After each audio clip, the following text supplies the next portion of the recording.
Media మిత్రులందరికీ నమస్కారం.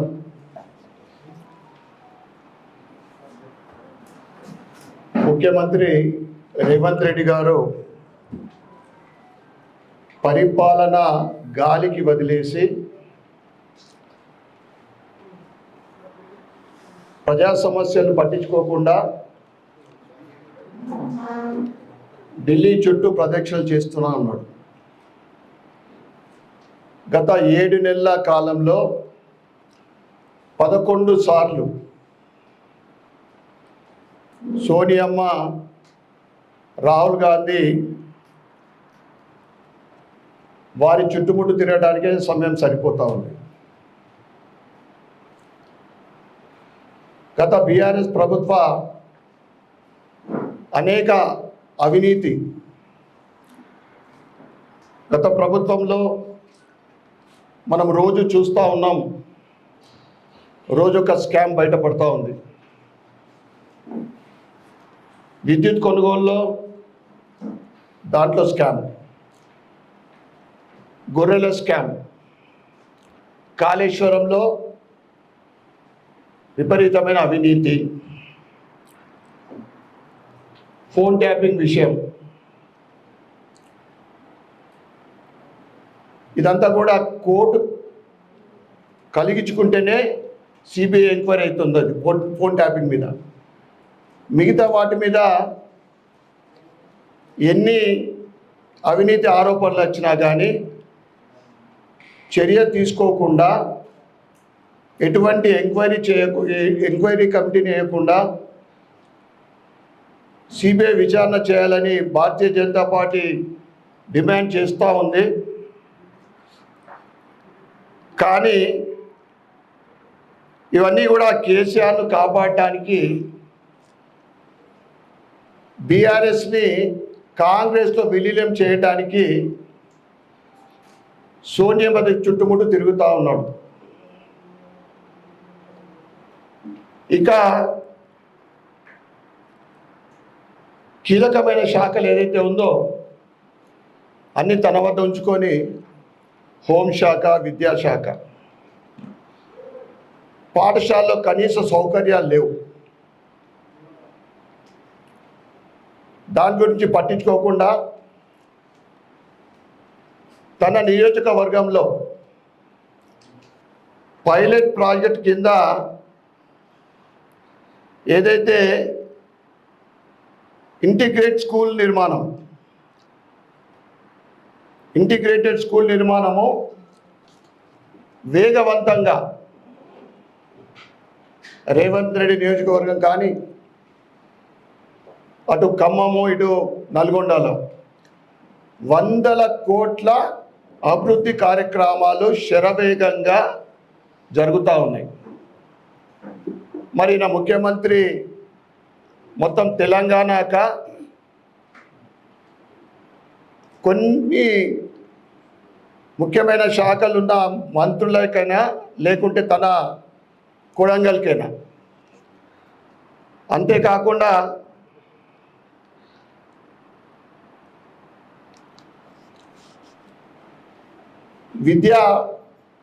Private విద్యా కళాశాలలు కానీ, స్కూళ్ళు కానీ పూర్తిగా దోపిడికి ఎగబడతా ఉన్నాయి. ప్రభుత్వ పాఠశాలల పరిస్థితి అయితే అధ్వాన్నం. ఈ ప్రైవేట్ స్కూళ్ళు వాటిని ఆసరాగా తీసుకొని స్కూళ్ళల్లో జియో ప్రకారం బుక్స్ కానీ, డ్రెస్సులు కానీ, ఫీజుల విషయం కానీ కొన్ని నిబంధనలు ఉన్నాయి. వాటికి విరుద్ధంగా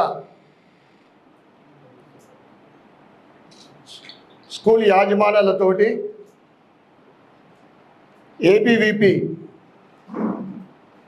స్టూడెంట్ ఆర్గనైజేషన్ ఏదైతే విద్యార్థుల కోసం, ఈ ఆర్గనైజేషన్లో ఎవరికి కూడా శాలరీస్ ఉన్నాయి.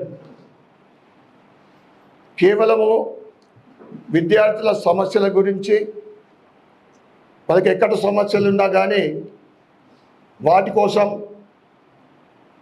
అడగడం, మాట్లాడడం, ఉద్యమాలు చేయడం ఇది కొత్త కాదు. అనేక దశాబ్దాల నుండి ఏబీవీపీ స్వచ్ఛందంగా స్టూడెంట్స్ గురించి సమాజ అభివృద్ధికి పనిచేస్తూ ఉంటే మొన్న 2 రోజుల క్రితము తెలంగాణ వ్యాప్తంగా ఈ స్కూళ్ళ దోపిడీని అరికట్టాలని డిమాండ్ చేస్తూ రాష్ట్ర వ్యాప్తంగా స్కూళ్ళు బంద్ చేయిస్తే ఈ 33 జిల్లాలలో 32 జిల్లాలలో విజయవంతంగా స్కూళ్ళు బంద్ అయ్యాయి. కానీ ఇక్కడ మాత్రం మన సిపి గారు అత్యుత్సాహంగా ఒకరోజు ముందు పత్రికా ప్రకటన భయభ్రాంతులను గురి చేసే విధంగా పత్రికా ప్రకటన చేయడం జరిగింది. అనేక మంది నిజామాబాద్ జిల్లాలోని అనేక మంది ఏబీవీపీ కార్యకర్తలని అరెస్ట్ చేయడం, కొందరిని హింసించడం, కొట్టడం కూడా జరిగింది. మేము దాన్ని తీవ్రంగా ఖండిస్తూ ఉన్నాం. ఎవరినైతే మీరు అరెస్ట్ చేసిండ్రో బేషరతుగా ఎటువంటి కేసులు పెట్టకుండా విడుదల చేయాలని మేము డిమాండ్ చేస్తూ ఉన్నాం. ఇక పోలీస్ వాళ్లకు గతంలో హెచ్చరించడం జరిగింది. మీరు రేవంత్కో లేదా కాంగ్రెస్కి పని చేయాలనుకుంటే ఈ జిల్లా వదిలేసిపోండి. జిల్లా వదిలేసిపోయి మీకు అనుకూలమైన, ఎందుకంటే ఇక్కడ నియోజకవర్గ ప్రజలతోటి ఎన్నుకోబడ్డ నేను ప్రజలకు సేవ చేయటానికి, కానీ ఇక్కడ ఉన్న అధికారులు కానీ పోలీస్ వ్యవస్థ కానీ కాంగ్రెస్కే వంతు పడుతూ ఉంది. మేము మరి ఒక్కసారి పోలీస్ వ్యవస్థకు హెచ్చరిస్తూ ఉన్నాం. మీరు డెమోక్రాటిక్ వేలో న్యాయబద్ధంగా పనిచేయండి. మొన్నటి ఏబీవీపీ బంద్కు మేము ఒకరోజు ముందు ఫోన్ చేసినాం. ఏబీవీపీ కార్యకర్తలు ఎక్కడ కూడా హింసకు పాల్పడలేదు. ప్రొద్దున్నుండే ఏబీవీపీ కార్యకర్తలు అరెస్ట్ చేయడము, బంద్ చేయమని చెప్పడానికి పోతే వారి మీద దౌర్జన్యంగా కొట్టడం ఇవన్నీ జరిగినాయి. దీన్ని మరి ఒకసారి మేము తీవ్రంగా ఖండిస్తూ ఉన్నాం. ఇక రేవంత్ రెడ్డి గారి దగ్గర హోంశాఖ కూడా ఆయన దగ్గరనే ఉంది. శాంతి భద్రతలు అయితే మనం చూస్తూ ఉన్నాం. మన ఇన్ఛార్జ్ మినిస్టర్ జూపల్లి గారి సొంత నియోజకవర్గంలో గత వారము ఏదైతే చెంచు మహిళ పైన కిరాతకంగా మానభంగం చేసిన సంగతి మనందరికీ తెలుసు. తెలంగాణలో శాంతి భద్రతల ఏ విధంగా ఉందో ఈ యొక్క సంఘటనే నిదర్శనం. అదేవిధంగా రేవంత్ గారు నేను కోరుతా ఉన్నా, పార్టీ ఫిరాయింపుల పైన ఉన్న శ్రద్ధ పరిపాలన పైన మరియు ఏదైతే ఇతర నియోజకవర్గాలకు నువ్వు పట్టించుకుంటలేవో వాటికి నిధులు విడుదల చేసి వాటి మీద శ్రద్ధ పెట్టాలని మేము డిమాండ్ చేస్తూ ఉన్నాం. ఇక 100 రోజుల్లో అమలు చేస్తున్న అనేక స్కీమ్ల గతి ఏంటిదో ప్రజలు మా దగ్గరికి వస్తూ ఉన్నారు. రేషన్ కార్డు లేదు, ఇండ్లు లేవు, పెన్షన్ వస్తలేదు.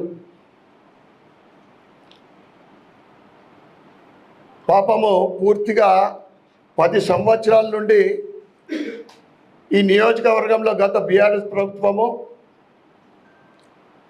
ఎటువంటి అభివృద్ధి చేయకుండా ఆ దారిలోనే కాంగ్రెస్ కూడా నడుస్తూ ఉంది. రైతులు వానాకాలం వచ్చింది, ఏదైతే రైతు భరోసా ఉందో వాటిని ఇవ్వడానికి మీరు శ్రద్ధ చూపుండ్రి. 2 లక్షల రుణమాఫీ ఎటువంటి షరతులు లేకుండా రుణమాఫీ చేయాలని మేము డిమాండ్ చేస్తూ ఉన్నాం. రైతు భరోసా కింద ఇన్సూరెన్స్ స్కీమ్ కూడా ఇంప్లిమెంట్ చేయాలని మేము ప్రభుత్వానికి డిమాండ్ చేస్తూ ఉన్నాం. ఇక అర్బన్ నియోజకవర్గ విషయానికి వస్తే నేను అనుకుంటా ఏ ప్రభుత్వం కూడా గత 7 నెలల నుంచి ₹1 కూడా విడుదల చేయలేని ప్రభుత్వం ఇప్పుడు కాంగ్రెస్ ప్రభుత్వము. ఏదైతే రేవంత్ రెడ్డి గారు గాడిద గుడ్డు చూపెట్టిండు, ప్రజలని పక్కదో కేంద్ర ప్రభుత్వం ఏమిచ్చింది అని చెప్తే నేను రేవంత్ని అడుగుతా ఉన్నా, 7 నెలల్లో మా నిజామాబాద్ అర్బన్ నియోజకవర్గానికి నువ్వు ఇచ్చింది ఈ గుడ్డు, ఈ గాడిద గుడ్డే నువ్వు ఇచ్చింది ఇది. ₹1 కూడా నియోజకవర్గ అభివృద్ధికి విడుదల చేయలే ముఖ్యమంత్రి రికార్డులోకి ఎక్కుతూ ఉన్నాం. అంతకుముందు కార్పొరేషన్లో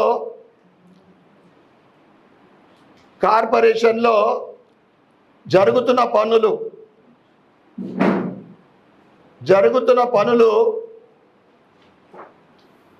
ఆగిపోయిన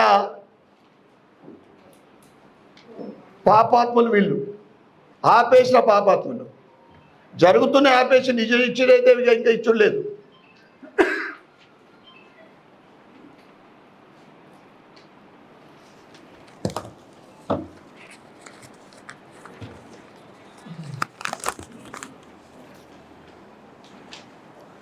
ఇక ప్రజాస్వామ్యం ఎటుపోతుంది? ఎంఐఎం నాయకుడు ఎంపీ ఓవైసీ అసదుద్దీన్ ఓవైసీ మొన్న ప్రమాణ స్వీకారం రోజున జై పాలస్తీనా, ఈ దేశ రాజ్యాంగాన్ని అవహేళన చేసిన అసదుద్దీన్ ఓవైసీ పైన చట్టరీత్యా చర్యలు తీసుకోవాల్సిందిగా మేము ప్రభుత్వాన్ని కోరుతూ ఉన్నాం. దాన్ని మేము పూర్తిగా తీవ్రంగా ఖండిస్తూ ఉన్నాం. రాబోయే రోజులను ఎవరు కూడా ఇటువంటి సాహసాలు చేయకుండా వారిపైన చర్యలు తీసుకోవాలని మరొకసారి మేము ప్రభుత్వాన్ని డిమాండ్ చేస్తూ ఉన్నాం. మొన్న కౌన్సిల్లో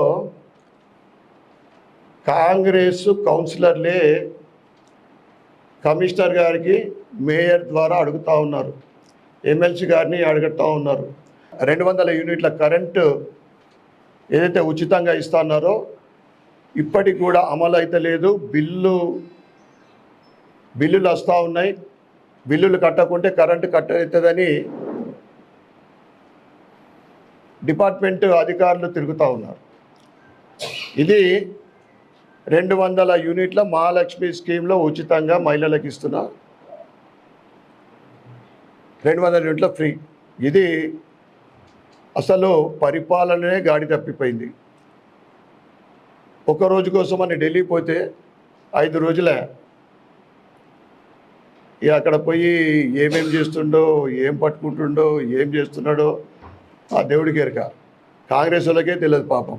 మంత్రివర్గ విస్తరణ వీళ్ళు దీనికోసం పోయి నన్ను ఒకళ్ళు అనుకుంటారు, నాకు రాష్ట్ర పిసిసి అధ్యక్ష పదవి వస్తుందని ఇంకొకళ్ళు ఎదురు చూస్తూ ఉంటే ఇవన్నీ కూడా పక్కన పెట్టి అభివృద్ధి కోసమా లేకుంటే ఇక అది వాళ్ళకే వదిలేస్తూ ఉన్నాం.